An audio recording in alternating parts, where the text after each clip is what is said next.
Victims of Circumstance is a derivative, non-canonical, fan-made project derived from the Magnus Archives, an original podcast which is created and distributed by Rusty Quill Limited.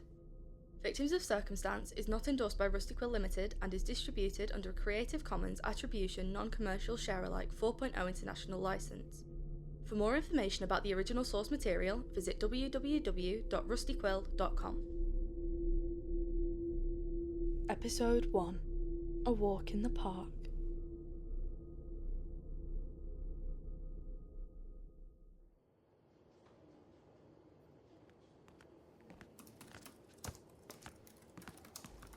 Excuse me?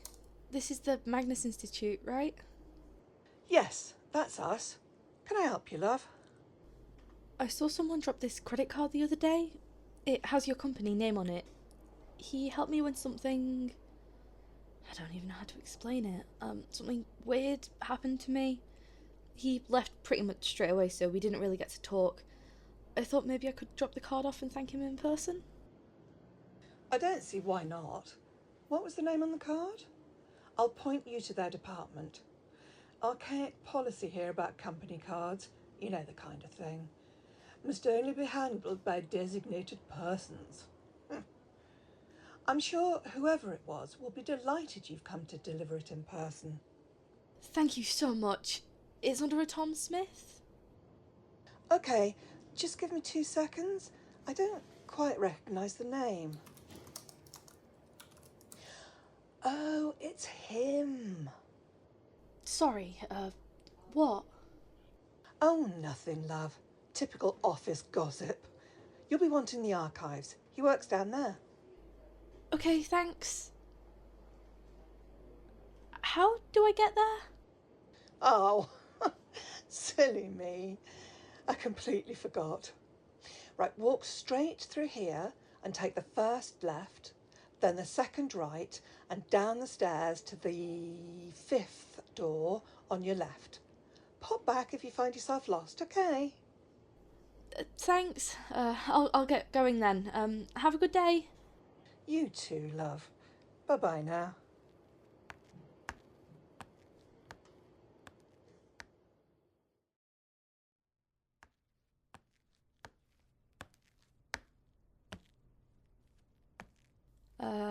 Hello?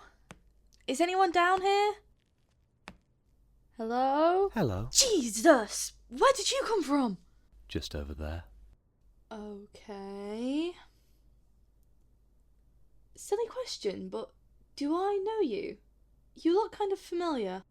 No, just one of those faces. Fair enough. Could you help me with something? I'm looking for someone. Who is it? He's called Tom. About yay high, kind of darkish hair. Or maybe it was blonde? I'll be honest, I'm not really sure. I didn't see him for long, and it's been a few days since we met. I'm not sure. How did you meet him? There was this incident.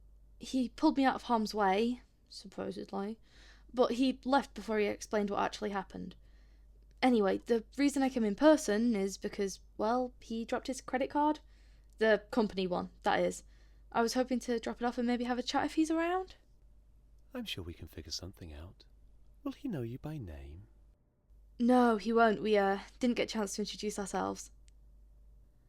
Oh my gosh, I am so sorry. I haven't introduced myself. I completely forgot. I'm Lonnie, by the way.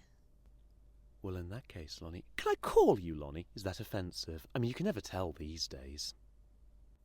No? I mean, it's my name, so...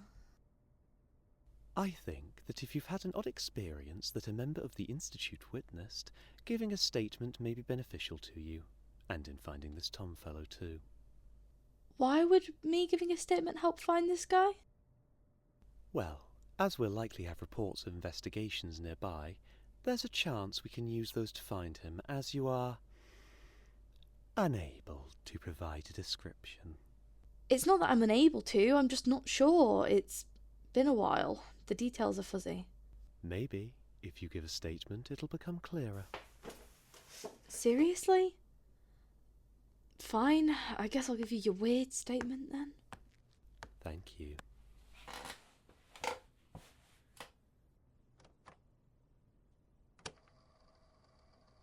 Statement of Lonnie Barnett regarding... I don't know. A walk in the park? Audio recording for Jonathan Sims, Head Archivist of the Magnus Institute, London. Statement recorded direct from subject, 13th of January, 2017. Statement begins. I thought I'd imagined it at first. That I'd somehow conjured up the image in my head, because there was no way that what I was seeing was real. It couldn't be. It didn't make sense. I'm sorry. I'm rambling, aren't I? I suppose it all started last Tuesday. I was out walking my dog in the late morning, maybe 10ish. There's a public field 5 minutes down the road. It helps him get some energy out, gives me a chance to get outside and have some fresh air. I don't really get out much anymore. Just me and my Milo. A light mist was in the air, but nothing too bad. Barely enough to warrant a coat, let alone affect the routine, you know? We entered the same way we always did. I could see the bushes on the far side of the field rustling in the wind, which I thought was odd because, well, I didn't feel a breeze. But, oh well, it was a long field. I chalked it up to the distance and kept going. I was so focused on Milo, it wasn't until we were nearly halfway across the field that I even looked up from the grass. And when I did, I froze. The field was empty. Empty and silent. The mist from earlier had somehow thickened so much that in barely 2 minutes I could no longer see either end of the field. Weather doesn't work like that. It shifts and moves and changes, yes, but never so drastically, and never so quickly, not here. And say for argument's sake that this phenomena was genuine, the silence was decidedly not. I saw people when we entered the field. I know I did. Kids playing, joggers, dog walkers like myself. So many people that silence was impossible. Yet silence there was. Hell, even the bird song had stopped. I don't know why, but I felt lost. Like, no matter which direction I walked in, I would never find the edge of the field, never find another person, never escape the mist. And the longer I spent turning in a circle, trying to figure out which direction I had come from, the more I felt okay with that. I think I would still be wandering through that mist if not for Milo. I felt the tug of his lead in my hand, a jolt, and the next thing I knew, I nearly fell face first into a football goalpost. I was back, but I didn't feel relief. I felt disappointment. I got my bearings and walked us both straight home. There was no way I was staying on that field a second longer than I had to. Home was safe. It had to be. I wish I could say that was the end of it all, but I just couldn't let it go. I didn't leave the house for over a week, so terrified that the mist would be waiting for me outside the door, not because I was scared of it being there, but because I was scared of what I would do if it did show up again. It didn't matter though, the feeling never left. And, as much as I've been afraid to say it, I missed it. I missed it to the point it hurt. I suppose it's no surprise that I ended up going back. I just needed to see it again. That was all. I told myself that if I went back and it had gone, then I could move on with my life. I didn't have to think about it anymore. There was no need to be so scared of what might be around the corner. So, I went back. Alone. Of course I did. I wasn't going to take the dog with me. I wouldn't dare put him in danger. It was bad enough that he was involved the first time. He would be safe at home. I almost turned back. I knew it was a bad idea, but I just couldn't help it. I had to see it to know for sure whether I'd imagined the field that haunted, yet comforted me in equal measure. It was earlier in the morning this time. There was definitely a morning mist in the air. Just in case. I made it to the field, and I stopped dead right at the entrance. It was back. At least, it seemed to be. I had no way of knowing for sure, but the fog was so heavy there This had to be it. The fog was back again, and I didn't know how to feel. Was I scared? Excited? About 2 seconds from running back to my house and never leaving again? It was all, and yet none of them. I needed to feel it again. Feel it wrapping around me, the blanketing coolness that somehow reassured me that, while I was lost, that was where I was meant to be. I belonged there. Without even realising it, I had passed through the entrance and was stepping onto the dewy grass. The contrast startled me a little, but it was comforting in a weird sort of way. I was so close. All I had to do was reach out. And I did. It was at this moment that I felt a rough yank from behind. I was tugged so hard I nearly fell over. I barely got my feet from under me before I was being moved again, tripping over myself to keep up with this random douchebag that had grabbed me. I tried to wrestle myself free from the grasp, but they were holding on so tight to the back of my collar that the best I could do was twist round, so I was just about walking sideways instead of backwards. The stranger that grabbed me only came to a stop as we reached the main entrance, turning onto the road, and it hit me that this prat had practically scruffed me like I was some sort of wayward cat. I managed to get the hand off my collar, only to be whirled around and grabbed by the shoulders by a man who I now know was your colleague. If the rough way he dragged me around didn't put me off him, the way he acted next certainly did. Though I only heard half of his first sentence, the disdain in his voice was clear. So unbelievably foolish. What in the world were you thinking? I was so confused. I just stood there while he scolded me as if I were a child. When I finally snapped out of it all, I asked what his problem was. Why did he care if I walked towards some harmless fog? It's not like it's a rare occurrence around here. Well, that just started another round of chewing out. The phrase that stood out to me the most was said so fast I nearly missed it, but I could have sworn I heard him say the words, "Harmless? Sure, it just kills you." I'd had enough. This person had randomly appeared out of nowhere, manhandled me, and just casually mentioned that I would have died?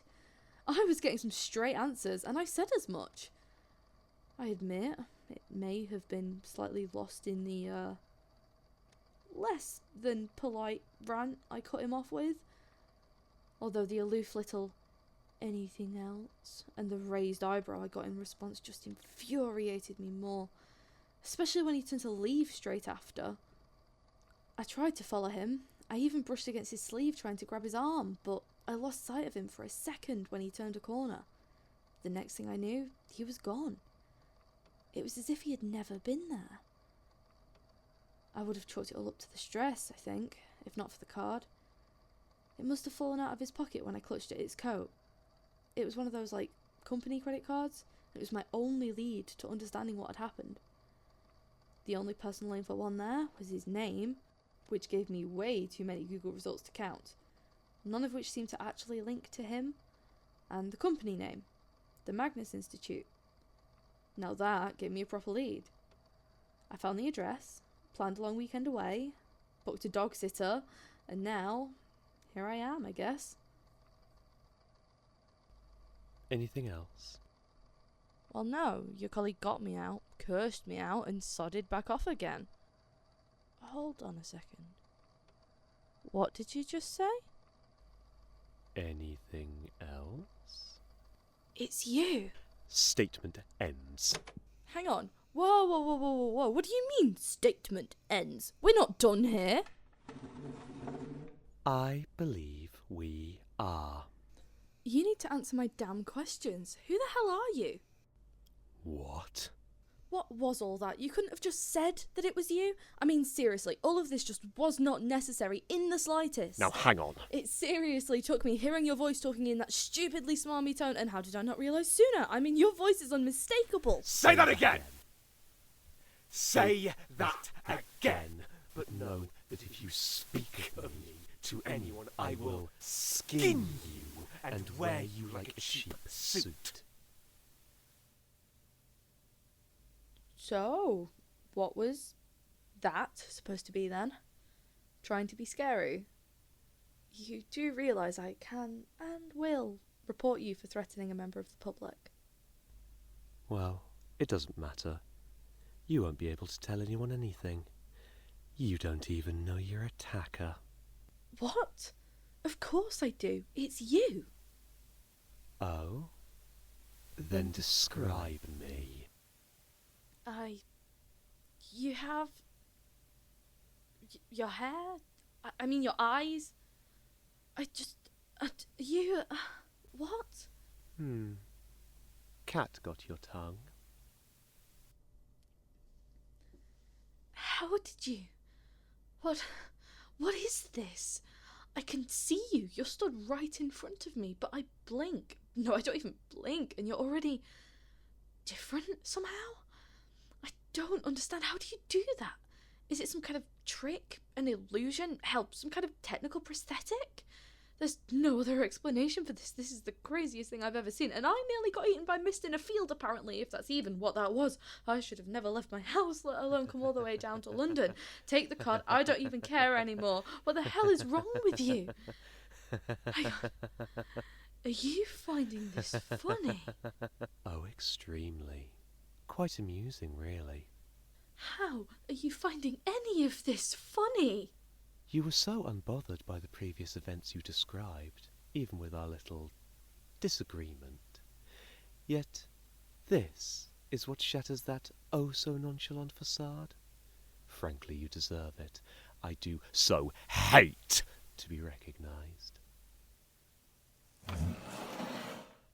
Excuse me? In the last 2 weeks, I have nearly died twice, travelled halfway across the country, been threatened and then ridiculed by the human equivalent of the Stay Puft Marshmallow Man, and after all of that you still haven't answered any of my questions. All I wanted to know was what the hell was trying to kill me. But no, you just had to have your fun and your statement and have your bloody superiority complex satisfied. So if anyone here deserves a bit of discomfort, it's you. Discomfort? I'll show you discomfort when I rip your skin! Very well. I respect your tenacity. I suppose I'll tell you some of what you want to know. Oh, how gracious of you. Why, thank you. I am aware. Now, in this world, there is the natural and the supernatural, and contrary to children's fantasy books, it all wants us dead. Sometimes the supernatural decides, ooh, I'll have that one, and changes people, or places. They can take a woman and repurpose her into a hive of worms, or have a man be swallowed by the sky in an endless freefall. A simple cave diving attraction becomes a hellscape of rock and darkness, or a meat processing plant can transform into a maze of corridors, flesh and gore. You had the unfortunate luck to come across a field of stealing mist, designed to vanish people without a trace. You are welcome for that, by the way. I don't even know where to start from that. The beginning, perhaps. Ha ha. I bet you think you're so funny, don't you? Hilarious, thank you. Look, these things, you said they pick out, I guess they're targets at random. Has anyone escaped them before? Will that mist thing come after me again? Very rarely, and almost certainly. Great. I would not worry. Look at how I turned out. Did you just... Are you saying you've been attacked by one of those things? How did you survive? Everything you've just said suggests anyone targeted dies and you... I don't know what the hell you actually are, but you're clearly not dead. Am I supposed to be fine with looking over my shoulder the rest of my life? Or just resign myself to the fact that it'll take me and maybe, just maybe, I'll be the 1 in a million that comes out the other side? If I'm changed like any of those people, I'm not sure I'd want to. What's going to happen to me? Why does this make you so upset? I've been alone for so long, hoping praying that I would connect with someone the way everyone else seems to so easily. And now I never will. Who would want the burden of a friend they know is going to die? I never said you would die, just that it was likely. There was an old statement we took from a Mr. Mackenzie a few years ago, concerning his experience with a creature desperate to get into his room. He died 2 months after he gave the statement. Care to guess how? Please, no more games. Just tell me. He died of a stroke. The man was old and predisposed to have one. His death was entirely natural. As I said, very rarely and almost certainly. Was that your attempt at making me feel better? I assume the attempt failed. Well, yes. But the fact that whatever the hell you are is actually trying to help, well, I suppose you can't be that bad. And I mean, if you're capable of human empathy, who knows what could happen? Take that back. Nah, you're just a big softy under all that condescension, aren't you? You seem to have fallen for the propaganda that humans have empathy. Keep on like this, and I will make good on my threats! Okay, don't get your knickers in a twist. I was only having a laugh. But sure, who are you again? Nobody important. There we go. Back to normal then? Thank you for the save the other day. And I suppose your attempt at a pep talk too. On that note, I should probably be going. Oh, wait, here's your card. Wouldn't want to forget that. I do not plan on coming back if I can help it. This place gave me the creeps even before you appeared. I need a drink. Hold on. Hmm? Anything else? Oh, go to hell. See you never, brat.